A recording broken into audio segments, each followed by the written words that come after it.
하나님 말씀 같이 보겠습니다. 마가복음 10장 1절에서부터 12절 말씀입니다. 한 절씩 교독하겠습니다. 예수께서 거기서 떠나 유대 지경과 요단강 건너편으로 가시니 무리가 다시 모여들거늘 예수께서 다시 전례대로 가르치시더니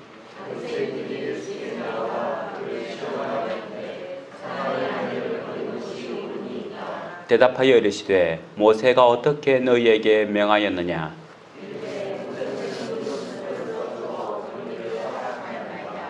예수께서 그들에게 이르시되 너희 마음이 완악함으로 말미암아 이 명령을 기록하였거니와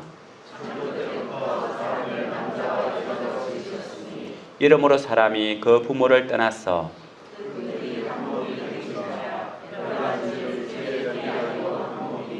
그러므로 하나님이 짝지어 주신 것을 사람이 나누지 못할지니라 하시더라. 이르시되 누구든지 그 아내를 버리고 다른 데에 장가드는 자는 본처에게 간음을 행하며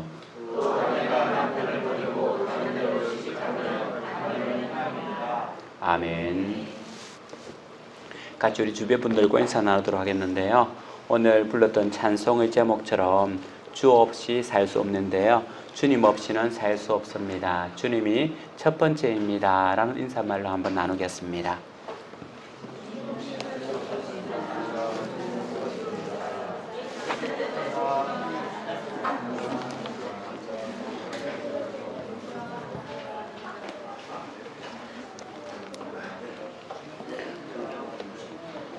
당신이 가장 아름답습니다 할 때는 그러더니만 주님 없이는 살 수 없습니다 하니까 굉장히 인사가 조용조용한 것 같아요.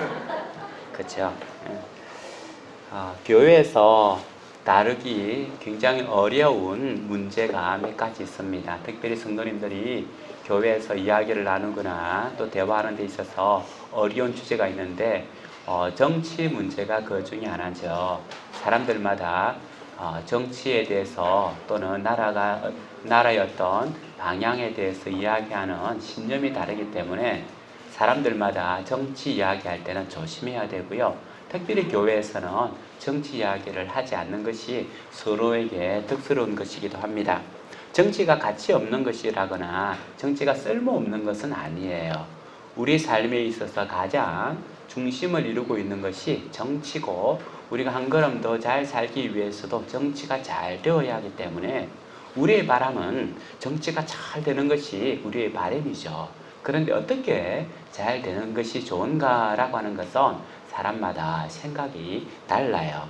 그렇기 때문에 이것은 신앙의 문제이기보다는 살아가는 삶의 방식과 신념의 문제이기 때문에 한 마음으로 뭉치기라고 하는 것은 쉽지 않습니다. 그래서 특별히 교회에서는 정치 문제를 많이 다루고 있지 않습니다. 그런데 저희 책에 있어서 사실은 저희 정치책이 들어가 있어요. 어떤 정치를 좋아하는 것이 문제가 아니라 어떤 사회로 나아가야 하는가라고 하는 성경적 기초 위에서 저희 생각을 담은 부분들이었습니다. 또 하나 교회에서 굉장히 다루기 힘든 주제 중에 하나가 뭐냐 하면 가정 문제입니다. 물론 자녀의 문제는 괜찮죠. 자녀의 문제는 누구든지 비슷한 문제를 앓고 있기 때문에 사춘기가 되면 중2, 3에서부터 고1 정도 되면 사춘기를 겪고 있기 때문에 거기에 대한 문제점들을 이야기하고 나누는 것도 괜찮고요. 아이들이 어릴 때에 일어나는 여러 가지 이야기들을 또 나누는 것도 괜찮습니다. 그런데 제가 말하는 것은 이제 결혼 여부를 오는 거. 우리 교회는 작기 때문에 조금만 며칠만 다니면 결혼 여부에 대해서 나오지만 교회에서 많이 저도 주저하는 경우가 결혼 여부, 결혼을 했느냐 안 했느냐라고 하는 결혼 여부에 대해서 묻는 것. 또 하나는 싱글이냐 싱글이지 않느냐라고 하는 묻는 것이 굉장히 조심스러운 겁니다. 다른 말로 말한다면 사람들마다 가정에서 자기가 차지하고 있는 위치라든지 살아온 삶의 흔적이 다르기 때문에 혹 싱글일 수도 있고 나이가 있지만 싱글일 수도 있고 또 여러 가지 상처를 입었을 경우가 있습니다. 그래서 그 사람의 마음을 충분히 이해하고 받아주기 전까지는 이런 부분에 대해서 질문하고 이야기하는 것은 굉장히 어려운 부분들이죠. 그래서 교회에서는 이런 부분에 대해서 많이 조심해서 접근하고 있습니다. 함부로 말하거나 함부로 판단해서는 안 된다는 거죠. 누구도 알지 못하는 복잡하고 어려운 문제가 그 가정에 그 개인에게 있을 수 있기 때문에 내가 가지고 있는 단순한 지식, 내가 가지고 있는 단순한 성경적 접근으로 이것이 맞냐 틀리냐라고 쉽게 판단해서는 안 된다는 겁니다. 우리나라의 이혼 건수가 세계적으로 굉장히 높은 편이죠. 그래서 우리나라가 이것을 어떻게 하면 좀 더 안정적으로 할 수 있을까라고 고민하기도 하는데요. 다행인 것은 몇 년 사이에 이제는 이혼 건수는 줄어드는데 놀라운 건 황혼 이혼, 60세 이상의 어르신들이 이혼 건수가 다른 어떤 나라보다도 급격하게 늘어나고 있고 그것이 더 많아진다라고 하는 겁니다. 이것은 그 나라가 안고 있는 문화적, 사회적 모습들을 잘 드러내고 있죠. 옛날에 우리 어르신들의 아내들이 결혼하면 남편의 예속품처럼 그렇게 남편이 원하는 것으로서 다 그렇게 비율을 맞추고 마음을 맞춰주다가 이제 어느 정도 자립이 되고 어느 정도 자녀들이 다 독립을 하고 난 뒤에 더 이상 거친 것이 없으니까 그런 어떤 과거의 것 때문에 헤어지는 것이 많다라고 하는 겁니다. 그래서 교회는 그럼에도 불구하고 교회는 이혼과 관계되는 부분에 대해서는 언급하기가 굉장히 힘듭니다. 왜냐하면 긍정적으로 말하면 그 이혼에 대해서 긍정적으로 말하면 가정을 파괴시키는 데 있어서 급속도로 일어날 수 있는 부분들이고 이혼을 강하게 부정하게 된다면 이미 이혼을 겪었거나 어려움을 겪고 있는 사람에게 굉장한 큰 상처를 주기 때문에 이혼 문제를 교회가 다룬다고 하는 것은 특별히 설교 시간에 다룬다고 하는 것은 쉬운 일이 아닙니다. 저도 할 수만 있으면 교회 갔으면 좋겠는데요. 마가복음을 차근차근 하다 보니까 결국 10장에 이르러서 여기까지 말씀을 전하게 됐네요. 이 이혼의 문제는 오늘날에만 어려운 것이 아니라 예수님 시절에도 굉장히 다루기 어려운 문제였습니다. 오늘 말씀을 살펴보면 10장 1절과 2절 말씀인데요. 한번 그 배경들을 찬찬히 생각하면서 한번 읽어보셨으면 좋겠습니다. 같이 한번 읽어보겠습니다. 시작.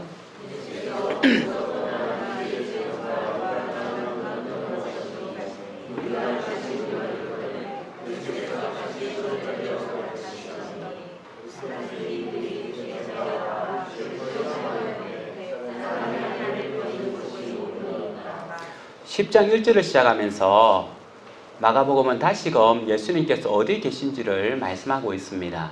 우리가 9장에서 살펴보면 예수님께서 지금 가이사랴 빌립보에서 출발한 예수님께서 어디에 도착했냐 하면 이미 9장에 보면 갈릴리에 도착하셨어요.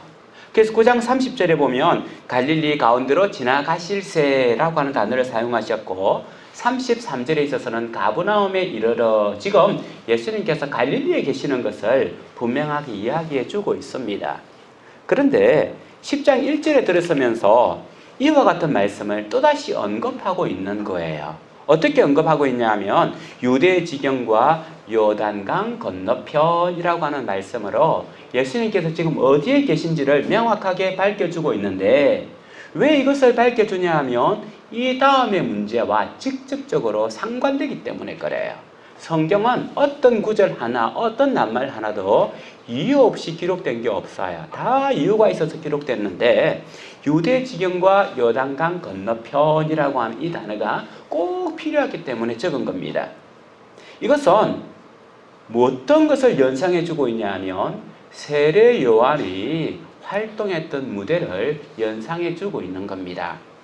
요한복음 1장 28절에 보면 이 일은 요한이 세례 베풀던 곳 요단강 건너편이라고 요한복음에서 세례 요한이 어디에서 활동했는지를 요단강 건너편이라고 이야기하고 있고요. 마태복음 3장 1절에서는 그때의 세례 요한이 이르러 유대 광야에서 유다의 광야에서 전파하여 이르되 곧 세례 요한이 활동했던 무대를 유대 광야, 유대 지경 그리고 또 요단강 건너편이라고 하는 것을 이미 앞에서 그렇게 언급을 해드렸습니다. 그런데 마가복음 10장 1절에 있어서는 유대 지경과 요단강 건너편. 곧 이것이 지금 뭘 겹치냐 하면 세례 요한이 활동했던 무대와 예수님께서 지금 서 계신 곳이 어딘지에 대한 이미지를 지금 겹치게 하고 있는 거예요. 이렇게 해서 이 말씀을 봐야만 이 말씀에 오해가 없습니다. 이것 없이 그냥 말씀을 쭉쭉 읽다 보면 왜 예수님께서 이런 말씀을 하셨는지에 대해서 오해하고 자기가 가지고 있는 신념을 잘못 선포할 수가 있기 때문에 그렇습니다. 조금 전에 말했던 것처럼 예수님께서는 지금 오셨는데 굳이 뭘 드러내고 싶어 하냐면 세례 요한이 활동했던 그 무대를 이야기하고 있습니다. 세례 요한이 유대 광야와 이 요단강 건너편에서 회개하라 천국이 가까워졌느니라 라고도 외쳤지만 또 뭘 외쳤냐면 헤롯 왕이 자기 아내를 버리고 자기 아내를 버리고 이혼하고 남동생의 아내 헤로디아를 취하는 일이 벌어졌어요. 그래서 세례 요한이 이것을 잘못됐다. 헤롯 왕이 이것을 잘못했다. 이렇게 해서 이것이 잘못됐다라고 하는 것을 세례 요한이 외쳤어요. 그 결과는 어떻습니까? 뿌리난 헤롯과 헤로디아가 이 세례 요한을 붙잡아 가지고는 잔칫날에 그의 목을 베어서 죽여버리죠. 이런 배경에서 예수님께서 지금 왔는데 이 배경에 왔는데 똑같이 바리새인들이 질문을 하고 있습니다. 어떤 질문을 하냐면 바리새인들이 예수님 앞에 와가지고는 사람이 아내를 버리는 것이 옳습니까? 라고 하는 질문을 던지는 거예요. 곧 이혼하는 것이 옳습니까? 라고 하는 질문을 던지고 있습니다. 그렇다고 하면 이제 느낌이 오죠. 세례 요한이 이 광야에서 이 문제를 다루다가 세례 요한이 목베임을 죽었습니다. 바리새인의 의도가 있겠죠. 이 광야, 이 장소에서 똑같은 질문을 던지는 겁니다. 사람이 이혼하는 것이 맞습니까? 그래서 바리새인들은 정말 예수님께서 어떻게 생각하시지? 예수님의 생각이 뭐야? 라고 알아보는 것이 아니라 뭘 생각하는 거예요? 세례 요한처럼 죽임을 당하기를 원하는 거예요. 이미 예수님께서는 이 이혼에 대해서 어떤 생각을 가지고 있는지 바리새인들은 알고 있습니다. 그래서 그가 옳지 않다라고 말해버리면 어떻게 되는 거예요? 그러면 헤롯 왕이 이혼한 것에 대해서는 어떻게 생각합니까? 라고 하는 질문이 나오는 거예요. 그러면 조금 전에 전제가 잘못된 것이다 라고 이야기해버렸기 때문에 헤롯 왕이 이혼한 것은 잘못된 것이지, 그러면 헤롯 왕이 헤로디아와 결혼한 것은 어떻게 된 겁니까? 잘못된 것이다, 범죄다라고 말해버리는 거예요. 그러면 예수님이 어떻게 되는 거예요? 세례 요한처럼 잡혀가서 죽임을 당하는 바로 이런 배경 가운데 있다고 하는 것을 유대 지경과 요단강 건너편이라고 하는 말씀을 통해서 그 배경을 이야기해 주고 있는 거예요. 그렇기 때문에 이 질문은 단순히 바리새인들이 예수님의 생각이 뭡니까? 이혼에 대해서 어떻게 생각하십니까? 라고 하는 질문인 것이 아니라 예수님을 죽이기 위한, 예수님을 제거하기 위한 계획된 질문이었다라고 하는 겁니다. 예수님께서 이것을 몰랐을까요? 예수님께서는 이들이 하고 있는 의도가 뭔지, 그들이 가지고 있는 함정이 뭔지를 누구보다도 잘 아셨습니다. 그렇다고 하면 우리는 대부분 어떻게 합니까? 함정이 뭔지 알면 이 함정을 피해가야죠. 그리고 얼렁뚱땅 이야기하면서 그것을 왜 나에게 물어보느냐? 너희 스승에게 가서 물어보아라 라고 한다든지 해가지고 얼렁뚱땅 넘어가면 맞는데, 예수님께서는 결코 얼렁뚱땅 넘어가시는 분이 아니에요. 이 질문에 대해서 회피하시는 분이 아니라고 하는 거죠. 죽음이 두려워서 피해가시는 분이 아니라고 하는 겁니다. 예수님은 이렇게 묻고 있는 바리새인들에게 3절에 이렇게 되묻고 있습니다. 같이 한번 읽어볼까요? 시작.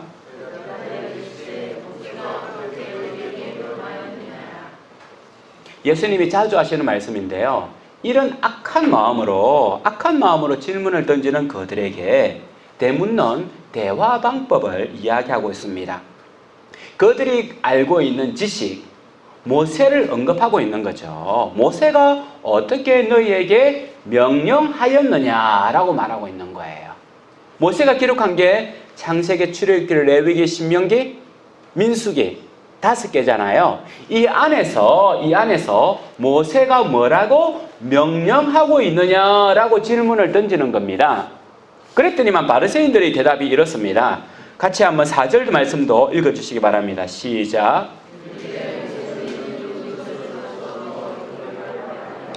모세는 이혼 정서를 써주어 버리기를 허락하였나이다 라고 기록하고 있습니다.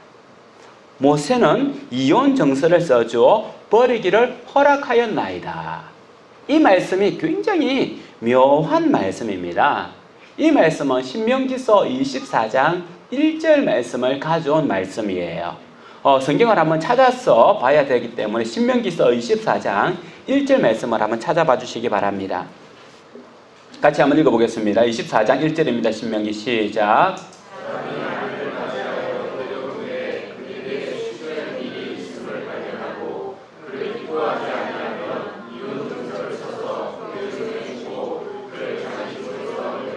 예, 어떻습니까? 바리새인이 마가복음 10장 4절에서 이혼 정서를 써주어 버리기를 허락했습니다라는 말과 신명기서 24장 1절에 데려온 후에 그에게 수치되는 일이 있음을 발견하고 그를 기뻐하지 아니하면, 그를 기뻐하지 않는다, 수용하지 하고 받아들이지 못하겠으면, 그죠? 그를 받아들이지 못하겠어 기뻐하지 아니하면 이혼 정서를 써가지고 그의 손에 주고 네 버려도 괜찮다. 어떻게 이 두 말씀이 이어지는 말씀 같습니까?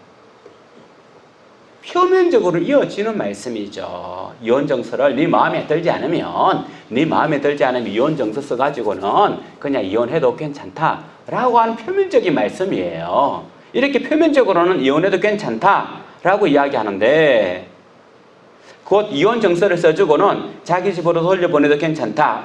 그러면 모든 이혼 절차는 깨끗하게 마무리된다라고 하는 말씀입니다. 그런데 제가 항상 성경을 볼 때는 그 말씀이 주어진 배경이 뭔지를 살펴봐야 된다라고 이야기하는 거죠. 모세가 왜 이런 말씀을 했을까요? 모세가 왜 이런 율법을 세웠을까요? 이혼은 옛날이나 지금이나 모두에게 큰 상처를 남깁니다. 특별히 남자에게보다는 여자에게 이혼이라고 하는 문제는 큰 문제고 큰 상처를 남기는 거죠. 옛날에는 특별히 남자에게 예속돼서 경제활동을 할 수가 없는 것이 여자들이었습니다. 그래서 결혼을 하고 나면 그 남자가 벌어주는 경제활동을 통하여서 먹고 살았던 거죠. 여자들은 혼자서 일을 하면서 먹고 살 수 있는 경제활동이 예전에는 전혀 일어날 수가 없었습니다. 그리고 이혼을 했다라고 하면 이 문제를 남자 쪽에서 그 원인을 찾기보다는 대부분의 문화에서는 이혼의 문제를 여자에게서 그 문제를 찾아봤습니다. 곧 여자가 약자라고 하는 거죠. 약자의 모습에서 이혼의 문제를 찾아왔다는 겁니다. 그래서 전통적으로 이혼의 책임을 남자에게 지우는 것이 아니라 여자에게 지었습니다. 이건 강한 남자들의 세상에서, 사회에서 여인들에게 그 모든 책임을 맡겨버리는 거죠. 그래서 나중에 설명하겠지만 그 책임을 지고 여인들은 돌에 맞아 죽기도 하고 경제적 활동이 끊어져서 굶주리면서 어떤 다른 곳에, 나쁜 곳에 가기도 하는 일들이 많아졌습니다. 곧 남자들이 하는 이 이혼으로 말미암아, 근데 그때는 그러다 보니까 이 남자들이 자기 마음에 들지 않으면 너무 쉽게 이혼을 하는 거예요. 가게 여러 가지 이혼의 이유가 있습니다. 예를 들면 아내가 남편에게 큰 소리만 쳐도 어떻게 너가 나에게 그렇게 할 수 있느냐, 내가 당신하고 살지 못하겠다, 이혼하자라고 해버리면 그냥 그 시간부터 아내는 이혼이 되는 거예요. 성경 문화에 보면 요리를 잘 못해도 이혼의 이유가 되고, 집에 있는 그릇을 깬다든지 재산적 손해를 입혀도 이혼이 되고, 남편에게 발견하거나 얼굴색이 바뀌어도 이혼이 되는, 그러니까 이혼이 너무 쉬우니까 여러 가지 이유 때문에, 말도 안 되는 아주 시시한 이유 때문이라도 이혼이 되어버리는, 그리고 나서 그 여자들은 험한 데를 가거나 경제활동을 하지 못하는 이런 어려운 일이 벌어진다는 거예요. 그런데 남자들이 말 한마디 잘못했다고 이혼하는 이유는 뭐겠습니까? 그 아내가 사랑스럽지 않은 것도 있겠지만 또 다른 동물적 마음이 있다는 거죠. 남자들이 또 다른 동물적 색욕을 품고는 이 아내를, 지금 살고 있는 아내를 제거하고 또 다른 여인을 맞아들이기 위한 그런 마음이 있기 때문에 이런 일들이 그 시대에 반복적으로 일반적으로 일어났어요. 그러다 보니까 가정이 파괴되고 사회가 혼란스럽고 여인들이, 약자들이 너무너무 고통스럽게 어려움을 보면서 모세가 생각해낸 것이 뭐냐 하면, 그렇게 하지 마라. 그렇게 하지 마. 너희가 함부로 버리지 마라. 약한 사람을 보호하고 여인들을 보호하고 이 사람들의 권익을 보호하기 위해서 뭐라고 이야기했냐면, 만일 그런 문제가 발생을 하면 이혼 정서를 써주고 자기의 집으로 돌려보내라 라고 이야기한 거예요. 이혼 정서를 쓰기 위해서는 정인 두 사람이 필요합니다. 그러니까 남편이 마음대로 내가 싫어서 막 버리는 것이 아니라 정말 그 여인이 그런 잘못을 했는지에 대해서 정인 두 사람이 보증을 써줘야 되는 거예요. 그리고 이혼 정서 밑에는 그 여인이 어떤 잘못을 했는지에 대해서 기록을 해줘야 되는 거예요. 곧 이 이전에는 예를 들면 남자가 이 여인을 향하여서 난 너와 못 살겠어, 우리 집에서 나가 라고 하면 이 대부분의 여인들은요, 사회적 인식 가운데 저 여인은 부정한 여인이야 라고 하면서 사회로부터 돌파면제를 당해서 죽든지 또는 사회적 어떤 처분을 받는 밑바닥 생활을 할 수밖에 없는 상황이었어요. 만약 그럴 때에 나는 이러이러한 이유로 이혼을 당했습니다 라고 하는 정서를 보여줄 경우는 구제될 수 있는 요소가 있었어요. 그렇기 때문에 여인이 무참한 죽음을 당하고 비참한 삶의 삶으로부터 건져내기 위한 방편으로 이혼 정서를 써줘라. 그리고 너희들이 함부로 내쫓는 것이 아니라 적어도 두 사람 이상의 정인이 있어야 된다라고 하면서 약자, 여인들의 억울함과 비참함을 구해주기 위한 하나의 방편이었습니다. 그래서 모세는 이혼을 쉽게 만든 것이 아니라 굉장히 까다롭게 만든 거죠. 여인을 보호하고 약자를 보호하기 위해서 굉장히 까다롭게 만들었습니다. 여자를 안전하게 보호하기 위하고 남자들이 어떤 동물적 욕망으로부터 희생되지 않기 위해서 한 방편이었다는 거죠. 그래서 모세는 이혼 정서를 써줘라 라고 하는 것으로서 이야기한 겁니다. 그런데 바리새인들은 이 사실을 몰랐을까요? 이 사실을 모르고 질문할까요? 조금 전에 모세가 할 때에 뭐라고 했냐면은 이혼 정서를 써주어 버리기를 허락하였나이다. 이 사람들이 강조하는 것은 뭐냐 하면 버리기를 허락했습니다 라고 하는 게 방점이 있어요. 그런데 모세는 버리는 것에 방점이 있는 것이 아니라 어디에 방점이 있는 거예요? 이혼 정서에 방점이 있는 거예요. 이혼 정서의 방점. 서로 보는 관점이 달라요. 그건 이것을 몰랐을까요? 바리새인들은 알고 있었습니다. 왜 이렇게 해야 되는지에 대해서 알고 있었어요. 어떤 것을 통해서 알 수 있냐면 조금 전에 보았던 말씀 마가복음 10장 3절에 보면 예수님께서 이렇게 말씀하고 있죠. 모세가 어떻게 너희에게 명하였느냐라고 질문을 던집니다. 그런데 바리새인들은 어떻게 대답하냐 하면은 모세는 이혼 정서를 써주어 버리기를 허락하였나이다. 허락이라고 하는 단어로 받는 거예요. 예수님은 명령이라고 하는 단어를 주셨는데 바리새인들은 허락, 다른 뜻으로는 허용입니다. 다른 뜻으로는 허용이라는 거예요. 예수님이 명령이라고 하는 단어를 사용했으면 모세의 율법 가운데 명령인 부분들을 찾아야 되는데 바리새인들은 명령이라고 하는 부분을 듣고서는 허용이라고 하는 단어로 찾았다는 거예요. 서로 사용하는 단어가 다릅니다. 우리가 아는 것처럼 명령은 반드시 지켜야 되는 거죠. 원칙입니다. 원칙. 허용은 어떤 거예요? 허용은 예외입니다. 예외인 거예요. 예를 들면 우리가 예배가 11시입니다 라고 할 때는 11시에 예배를 이곳에서 드리는 것이 원칙입니다. 한빛교회 11시 예배는 이곳에서 드리는 것이 원칙입니다. 그런데 우리가 1년에 한두 번 정도는 예외로 바깥에 나가죠. 그죠? 이것은 허용이고 예외입니다. 예외. 그런데 우리 예배는요, 야외에서 예배를 드려요 라고 말하고 한다고 하면 이건 잘못된 거예요. 우리 예배는 한빛교회 예배당에서 11시에 예배 드립니다 라고 하는 것이 하나의 원칙이에요. 예외는 따로 있다는 거죠. 그런데 지금 예수님은 원칙을 묻는데 바리새인들은 뭘 가지고 이야기하냐 하면 예외를 가지고 이야기하고 있어요. 이것이 교묘한 차이라는 거예요. 왜 이렇게 하겠습니까? 그 시대를 잘 반영하고 있습니다. 예수님께서는 이런 상황에서 더 큰 원리, 이혼이라고 하는 사건보다는 이혼이라고 하는 하나의 어떤 사건이나 이것보다는 더 큰 원리를 이야기하고 있는데 그 더 큰 원리가 뭐냐 하면 약자를 보호하고 생명을 보호하는 것이 우리 예수님께서 가지고 있는 더 큰 원리예요. 그렇다고 하면 이혼을 하면 되느냐 안 되느냐의 문제보다도 예수님께서는 다루고 있는 그 더 큰 문제는 뭐냐 하면 생명적 위협이 있느냐 또는 약자가 끊임없이 어려움을 당하고 있느냐라고 하는 것이 예수님께서 가지고 있는 관점입니다. 예수님께서 지금 바리새인들은 강자예요. 그 시대 남자들은 강자입니다.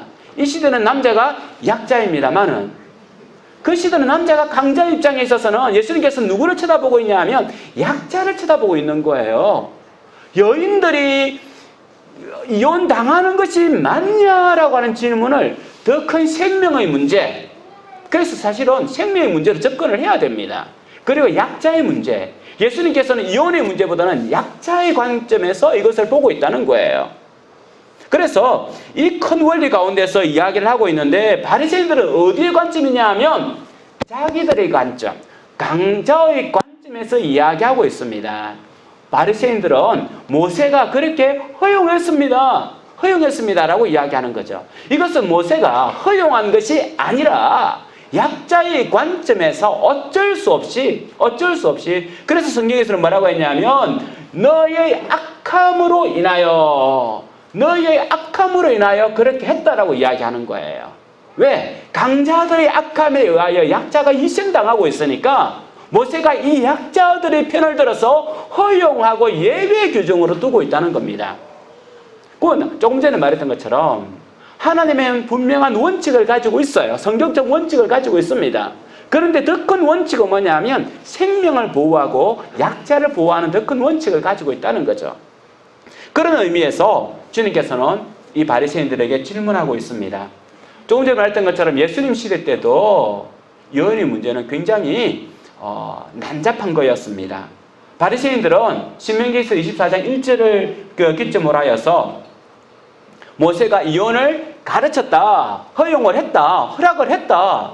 모세가 허락을 했는데 왜 못하라고 하느냐라고 하면서 그냥 쉽게 모세 시대와 같이 여인이 조금만 잘못해도 여인이 조금만 행실이 바르지 못하거나 실수를 하더라도 이런 이혼을 너무너무 쉽게 했다는 거예요. 모세의 율법을 교묘하게 이용하고 왜곡하고 오용하면서 자기들의 이기적 욕망을 채워나가는 모습을 볼 수 있습니다. 그래서 여인들은 아주 시시하고 아주 하잘것 없는 이유 때문에 버림을 받는 그런 일이 있었죠. 요한복음 4장에 보면 수가성 여인이 나옵니다. 예수님께서 그 여인에게 뭐라고 하냐면 이전에 있는 네 남편을 데려오너라 라고 이야기를 하죠. 그런데 그 이전에 데리고 했던 남편이 몇 명이었냐면 5명이었죠. 적어도 5번 이상의 이혼을 겪었다는 거예요. 왜 그렇게 했겠습니까? 왜 그렇게 했겠어요? 여인 혼자서는 경제적 생활을 할 수가 없기 때문에 지수께서 그렇게밖에 할 수 없었던 시대적 상황이라는 거예요. 그런데 예수님께서는 그 여인을 나무라거나 책망하거나 그 여인을 향하여서 손가락질을 하지 않았습니다. 그 여인을 이해하고 수용하고 받아줬죠. 그 아픔이 뭐인지를 보여줬다는 거예요. 그래서 이기적 욕망에 의하여 희생되어진 이 여인들에 대해서 예수님께서는 이야기하고 있는 겁니다. 바리새인들도 예수님 시대 때에 강점이 어디 있냐면은 이혼 정서를 주는 것에 중요하게 생각을 했습니다. 이혼 정서는 주면 되지. 이혼 정서는 주면 되잖아. 이것에 관심을 줬다는 거예요. 버리는 것을 하는데 하나의 방편으로 이혼 정서를 줬다는 거예요. 물론 이혼 정서를 주는 것도 중요합니다. 하지만 왜 이혼 정서를 줘야 되는지 그 의미, 참 의미를 깨달아야만 바르게 된다는 거죠. 예수님의 말씀은 모세가 던진 말씀과 결코 다르지 않습니다. 예수님께서 가지고 있는 마음은 모세 율법과 차이가 나지 않는다는 거예요. 왜냐하면 예수님께서는 율법을 폐하거나 율법을 수정하러 온 것이 아니라 어떻게 한다고요? 율법을 완성하게, 완전하게 하기 위해서 오셨다라고 말씀하고 있습니다. 마태복음 5장 17절에 보면 내가 율법이나 선지자를 피하러 온 줄로 생각하지 말라. 피하러 온 것이 아니요 완전하게 하려 함이라. 왜 이 말씀을 하셨냐 하면 예수님께서는 가난한 자의 친구가 됐습니다. 병든 자의 친구가 됐습니다. 약한 자의 친구가 되셨고요. 창녀들의 친구가 되셨습니다. 이렇게 이혼한 사람들의 친구가 된 겁니다. 그렇게 하니까 사람들이 당신이 어떻게 율법을 지키지 않는 저 사람들과 함께 할 수 있습니까? 어떻게 저 사람들의 친구가 될 수 있습니까? 당신이 율법을 피하러 왔습니까? 율법을 무시하러 왔습니까? 라고 했을 때에 주님께서는 뭐라고 하셨냐면 나는 율법을 수정하거나 피하러 온 것이 아니라 율법을 완전하게 하기 위해서 오셨다라고 말씀하신 거죠. 그래서 예수님은 실제로 율법을 피하는 것이 아니라 율법을 완성하는 겁니다. 그래서 예수님은 이혼의 문제를 신명기서 24장에서 가져오는 것이 아니라 창세기 2장에서 가져오고 있습니다. 우리가 보았던 말씀 마가복음 10장 6절에서부터 8절 말씀을 한번 같이 읽어보도록 하겠습니다. 19절 말씀까지입니다. 시작.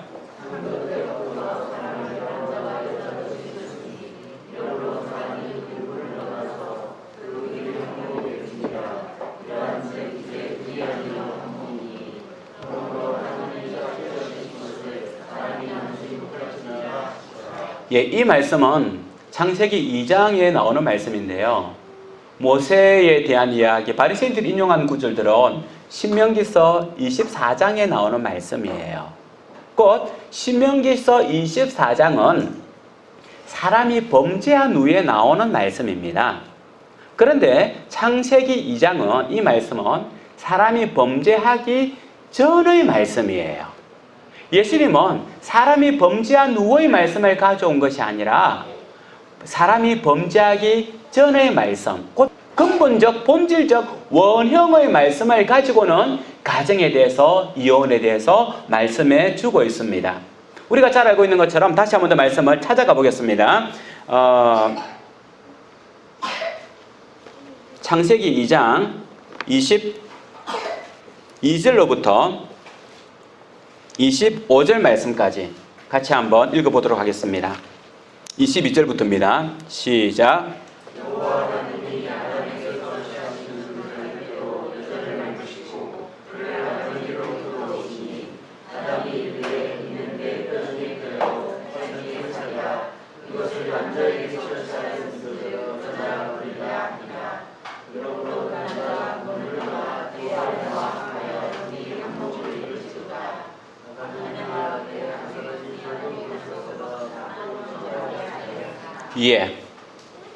예수님께서는 조금 전에 말씀을 드린 것처럼 사람이 범죄한 이후의 말씀으로 이혼의 문제를 다루거나 가정의 문제를 다루는 것이 아니라 원래의 사람이 범죄하기 전의 가정이 어떻게 해야 되는지, 부부가 어떻게 해야 되는지의 부분의 말씀으로 바리새인들에게 답을 해주고 있다라고 하는 겁니다. 곧 원형의 가정이 어떻게 해야 되는지, 원형, 처음의 부부관계가 어떻게 해야 되는지에 대해서 말씀해주고 있다는 겁니다.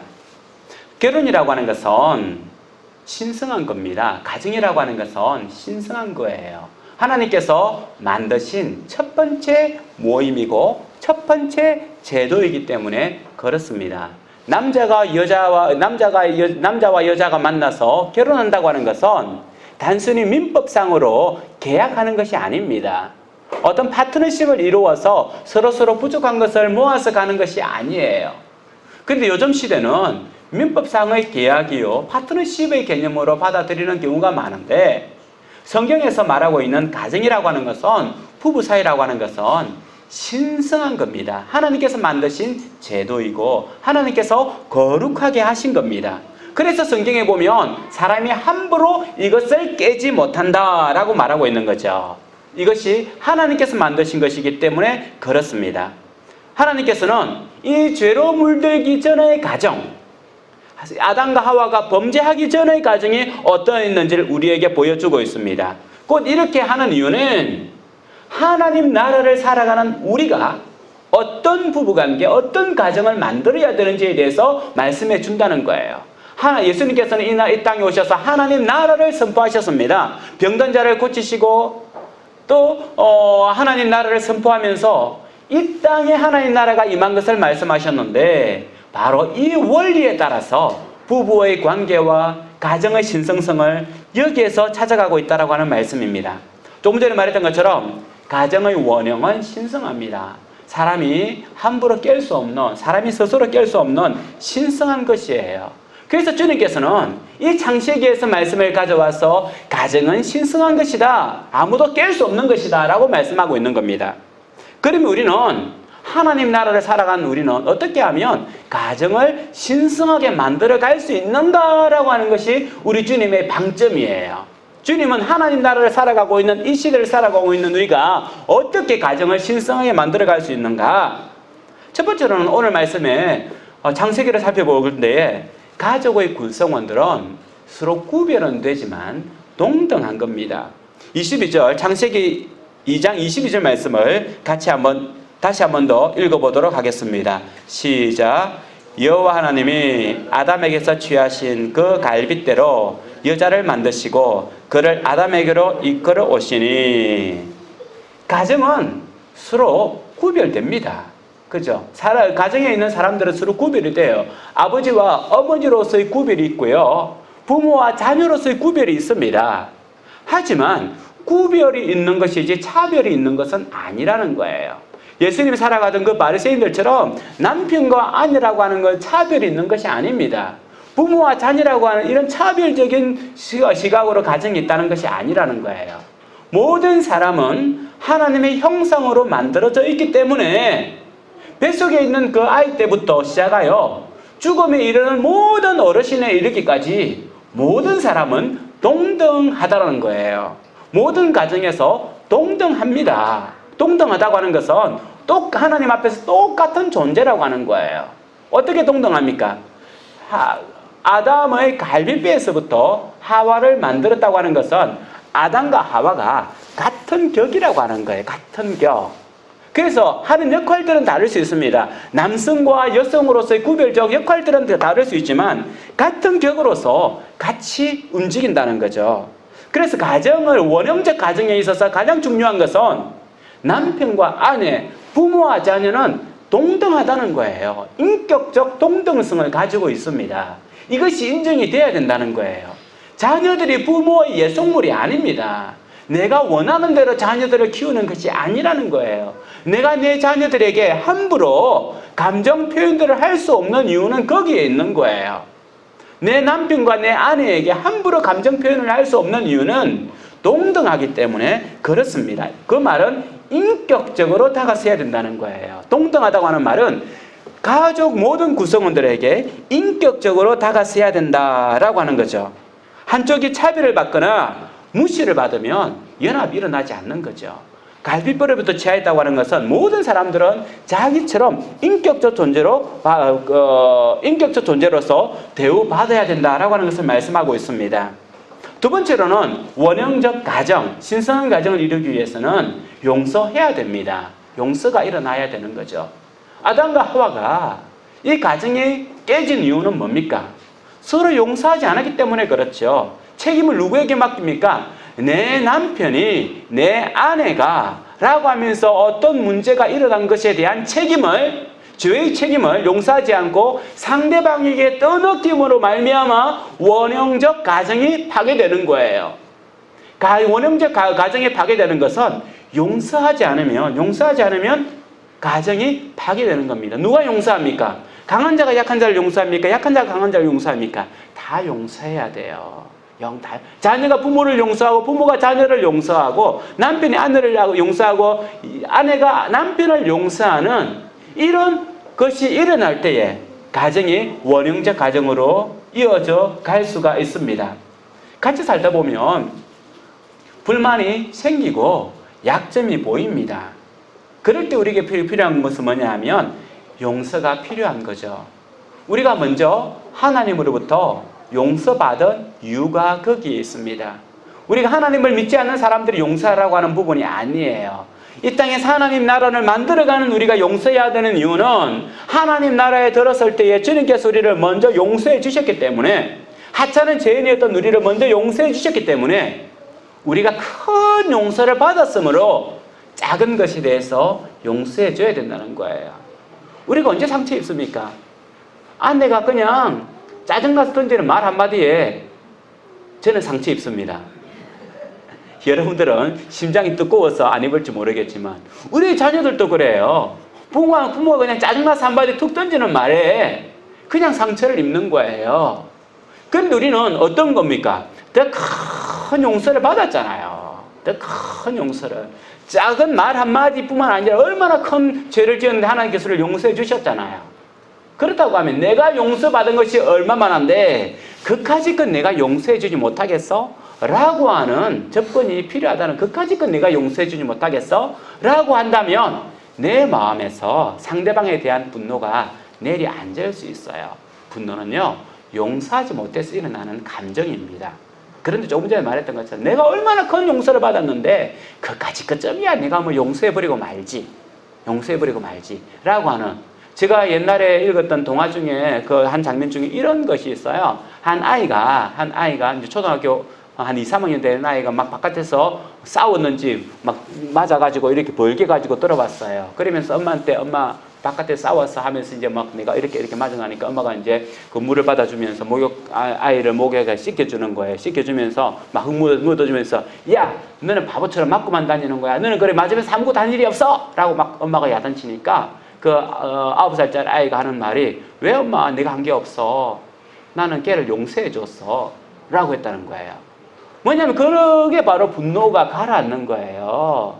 엄마는 한 대 집집에 박으면 2대 쳐야 된다라고 하는 관점으로 다가갔지만 내가 10대를 맞으면도 걔가 할 수 없는 것 뭐예요? 용서죠. 걔가 하지 못하는 것 용서를 내가 해줬다는 거예요. 걔 속에 적어도 분노는 없어요. 분노는 없다는 거죠. 우리가 분노를 일으키는 이유는, 깨어지는 이유는 용서하지 못했기 때문에 그렇습니다.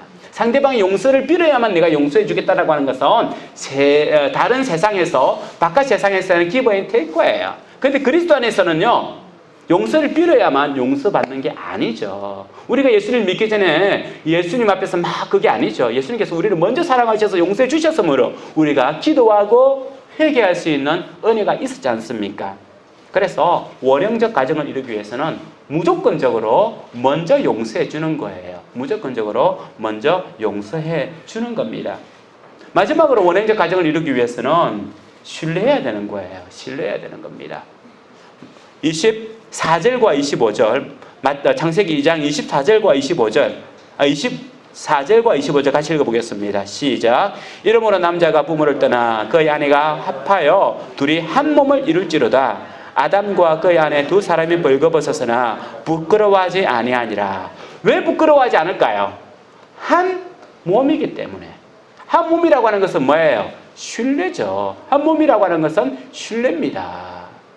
예를 들면 내가 컵을 들고 있다가 놓쳐버렸어요. 그러면 내 몸이 야, 이것도 그밖에 못해? 실수해? 넌 필요 없어. 잘라버린다면 이건 한 몸이 아니에요. 내가 길을 가다가 발을 헛디뎠습니다. 뭘 보고 있는 거야? 라고 하면서 내 눈을 책망하고 뽑아버린다면 한 몸이 아니죠. 이 신뢰가 아닌 거예요. 그럴 수 있겠거니, 무슨 이유가 있겠거니, 아픔이 있겠거니, 이게 바로 신뢰의 기본이라고 하는 거예요. 책망하고 야단치고 하는 것은 신뢰가 아니라는 겁니다. 신뢰라고 하는 것은 상대방을 믿어주고 이해해주는 거예요. 근데 실제로 어렵잖아요. 상대방을 이해하고 믿어주는 건 그 한두 번이죠. 여러 번 그렇게 해봐요. 짜증나고 화가 나고 신뢰가 안 되죠. 우리는 상대방을 신뢰하는 게 아니에요. 내 몸을 연합케 하신 하나님을 신뢰하는 거죠. 우리 몸 가운데에서 볼품없는 것이 있지 않습니까? 저는 내 몸을 봐도 볼품없는 것이 거의 없는 것 같아요. 완벽한 것 같은데 여러분들은 어떻습니까? 병원에 가서 성형수술할 때 이건 좀 바꾸고 싶다라고 하는 견적을 한번 뽑아보면은 바꾸고 싶은 거 있지 않습니까? 그죠? 근데 그렇지 않고 우리가 기쁨으로 저처럼 이렇게 완벽한, 이것도 뭐 괜찮은 것 같아요. 저는 굉장히 이걸 사랑합니다. 모자 쓰고 어떻게 하라고 하는데 저는 뭐 전혀 상관없어요. 왜요? 하나님께서 저를 만드셨고 하나님을 신뢰하는 거거든요. 하나님을 신뢰하기 때문에 저에게 있는 부족한 부분들이 있겠죠. 여러분이 볼 때는 있겠죠. 제가 볼 때는 없어요. 있겠지만 저 스스로 굉장히 만족해요. 왜? 신뢰라고 하는 거죠. 누구를 신뢰하기 때문에? 내 몸을 신뢰하는 것이 아니라 나를 만드신 하나님을 신뢰하기 때문에 그래요. 그래서 내 팔도, 내 손도, 내 눈도, 내 머리도 다 신뢰하면서 사랑할 수 있는 거예요.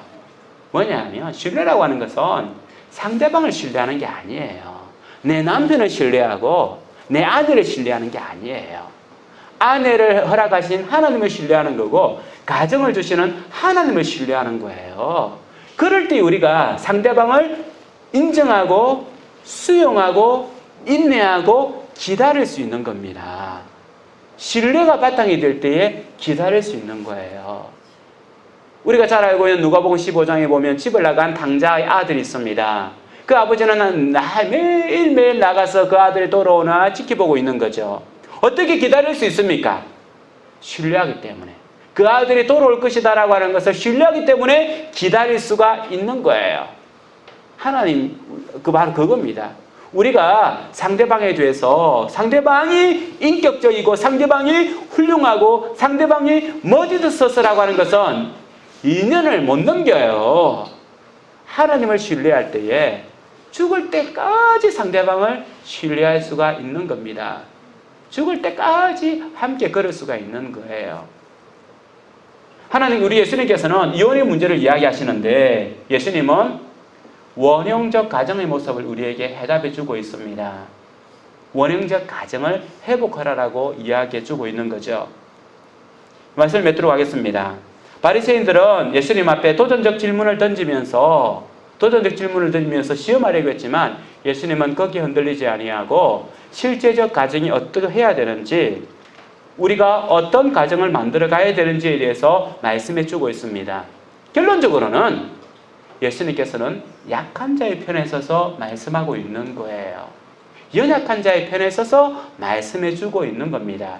가정이 잘 세워지기 위해서는 연약한 자의 편에 가정에 서야 된다는 거예요. 제가 자주 말씀을 드리지만 공동체의 행복지수는 그 공동체에서 가장 작은 자, 가장 연약한 자의 행복지수다라고 말씀을 드렸습니다.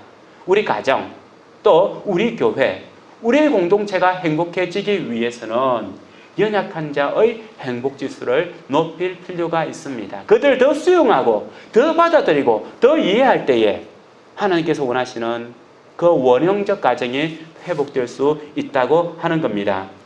주님의 말씀을 신뢰하면서 또한 주님께서 우리에게 주신 말씀대로 우리의 가정 가운데에서 모든 가정 구성원들이 동등하고 그리고 서로 용서하며 서로 신뢰함으로 아름다운 주님의 가정이 되기를 주님 이름으로 축원합니다.